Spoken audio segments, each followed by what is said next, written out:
Oke guys, mungkin banyak dari kalian yang baru pertama kali dengar cerita ini. Tapi percayalah, cerita ini jadi salah satu urban legend paling terkenal di Jepang. Karena campurannya antara tragedi nyata, misteri, dan horor yang belum pernah terpecahkan. Jadi gini, sekitar tahun 1970-an, ada sebuah universitas di Jepang yang ngadain acara perkemahan untuk mahasiswa barunya. Lokasinya ada di daerah pegunungan. Tempatnya itu indah banget, udaranya segar, pokoknya cocok buat acara bonding mahasiswa. Ratusan mahasiswa ikut bawa tenda masing-masing, dan suasananya itu ramai banget. Nah, di antara sekian banyak tenda, ada satu tenda besar yang berwarna gelap, yang ditempati oleh belasan mahasiswa. Tenda ini nantinya dikenal sebagai tenda umushi. Awalnya semuanya itu normal, malam itu mereka bakar-bakar, nyanyi bareng, ngobrol sampai larut malam. Tapi siapa sangka, tenda itu bakal jadi saksi bisu tragedi yang mengerikan. Sekitar tengah malam guys, suasana perkemahan itu mendadak kacau. Dari arah tenda umushi terdengar suara teriakan. Orang-orang langsung berlari ke arah tenda itu. Tenda umushi bergetar hebat, kayak ada sesuatu di dalam yang lagi ngamuk. Dan begitu dibuka, semua orang terdiam. Belasan mahasiswa yang tidur di dalamnya sudah tergeletak. Banyak yang wajahnya pucat, matanya melotot, dan beberapa tubuhnya penuh memar misterius.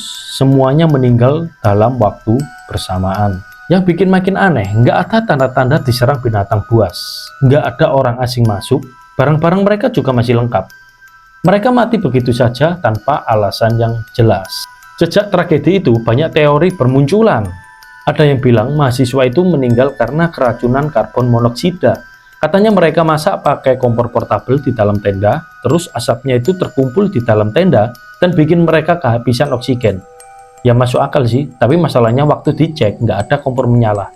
Nah, kalau teori satu ini sering jadi bahan cerita horor. Konon, lokasi perkemahan itu dulunya bekas tempat eksekusi atau kuburan massal. Dan kebetulan, tenda umushi ini didirikan tepat di atas tanah yang bermasalah. Ada yang percaya, roh-roh penasaran menuntut tumbal.